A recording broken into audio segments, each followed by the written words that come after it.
L'explosion d'une plateforme pétrolière au Venezuela a profondément bouleversé le pays et a mis en lumière une question qui n'a toujours pas trouvé de réponse définitive. S'agissait-il d'un accident technique ou d'un attentat soigneusement planifié ? Cet épisode n'est pas seulement une tragédie industrielle, mais un événement qui s'inscrit dans un contexte politique et géopolitique extrêmement délicat, où chaque mouvement peut modifier l'équilibre des pouvoirs internes et externes. Après la capture de Nicolás Maduro, la structure du pouvoir chaviste a subi un coup dur. La PDVSA, la compagnie pétrolière d'État vénézuélienne, qui pendant des décennies a été dominée par la haute direction du régime chaviste, a commencé à être occupée par des ingénieurs nord-américains qui ont pris des postes stratégiques. Ce changement n'a pas seulement réduit l'influence de l'ancienne garde chaviste, mais il a aussi suscité du ressentiment parmi ceux qui ont perdu leurs privilèges et leur pouvoir, créant ainsi un terrain fertile pour les conspirations et les sabotages.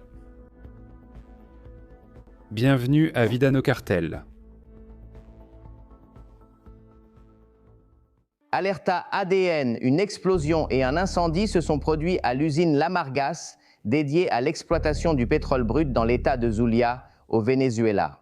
On parle de plusieurs personnes blessées, information en cours de développement, car les images que nous partageons à l'écran montrent bien la violence du feu. Diosdado Cabello, l'un des hommes les plus puissants du chavisme, continue d'occuper le ministère de l'Intérieur, même s'il figure sur la liste des personnes recherchées par les États-Unis qui offrent 25 millions de dollars pour sa capture. Un salut à Diosdado Cabello, aujourd'hui, 13 avril. Acteur et protagoniste de l'histoire pour la transformation de notre patrie. Son maintien au gouvernement est perçu comme un défi direct à l'influence nord-américaine et comme un rappel que le chavisme, bien qu'affaibli, conserve encore des racines profondes au sein de la structure étatique.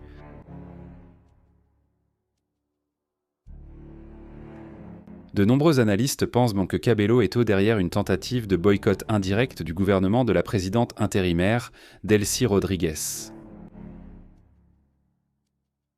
Pour les analystes, et même pour la population locale, l'explosion de la plateforme peut être interprétée comme une sorte de revanche contre la présence croissante des États-Unis au Venezuela. Une façon de montrer que le chavisme dispose encore d'une puissance de feu et de la capacité de déstabiliser le pays.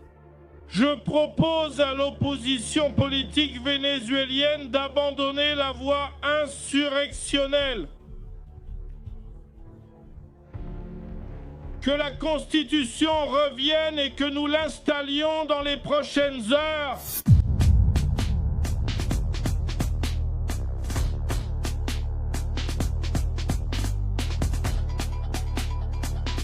Pendant ce temps, le commandement sud des États-Unis avance avec l'offensive bouclier des Amériques, une opération qui a miné les structures de cartels comme le Tren de Aragua et le cartel de Los Soles. Le cartel de Los Soles était considéré comme le bras financier du chavisme, soutenant des opérations illicites et garantissant des ressources pour maintenir le régime en place. L'affaiblissement de ces groupes criminels représente une victoire pour Washington, mais cela augmente aussi la tension à l'intérieur du Venezuela. Le peuple vénézuélien, qui croyait que la capture de Maduro serait le début d'une nouvelle ère de liberté et de prospérité, se retrouve encore prisonnier d'une structure de pouvoir autoritaire. Merci. Delcy Rodríguez, ancien vice-président de Maduro, occupe maintenant la présidence intérimaire.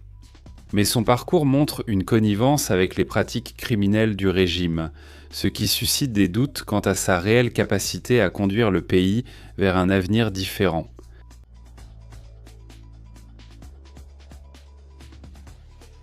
L'explosion de la plateforme représente un coup dur pour le citoyen ordinaire.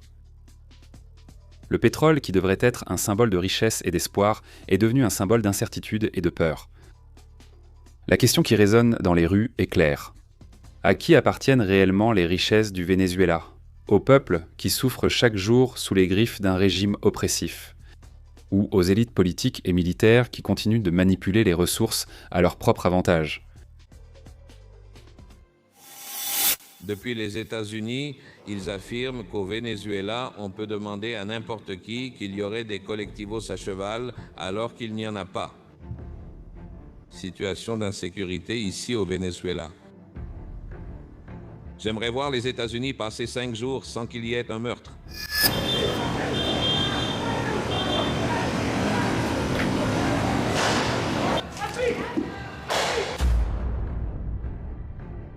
Le doute sur les raisons de l'explosion reste sans réponse. Certains parlent d'une défaillance technique, d'autres d'une erreur humaine, mais l'hypothèse du sabotage gagne du terrain face au contexte politique actuel. Chaque version renforce le sentiment que le pays vit dans un état de vulnérabilité permanent, où tout événement peut être manipulé pour servir des intérêts cachés. Diosdado Cabello est le principal suspect derrière cette intrigue. On pense que son intention n'est pas seulement d'affaiblir l'influence américaine, mais aussi de déstabiliser la gestion de Delcy Rodriguez, montrant qu'en dépit des changements, le véritable pouvoir reste entre les mains du chavisme. À la plage, si tu veux une autre ambiance. Le spectacle déperturbé. On continue. Ce récit place le Venezuela au centre d'une lutte mondiale, où pétrole, pouvoir et espionnage se mêlent dans un jeu dangereux et imprévisible. C'est le scénario auquel le peuple vénézuélien est confronté. Une lutte constante entre l'espoir et la manipulation, entre la liberté et l'autoritarisme.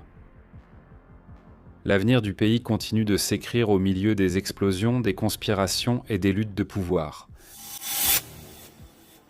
La pression internationale sur les États-Unis pour capturer Diosdado Cabello continue d'augmenter de façon significative.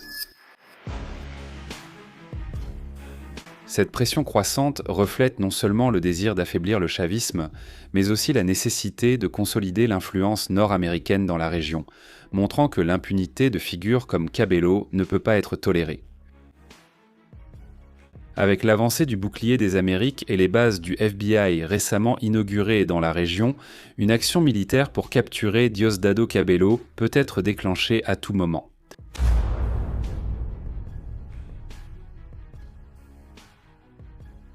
Mais profitez-en car l'offre avec une super remise est valable pour une durée limitée.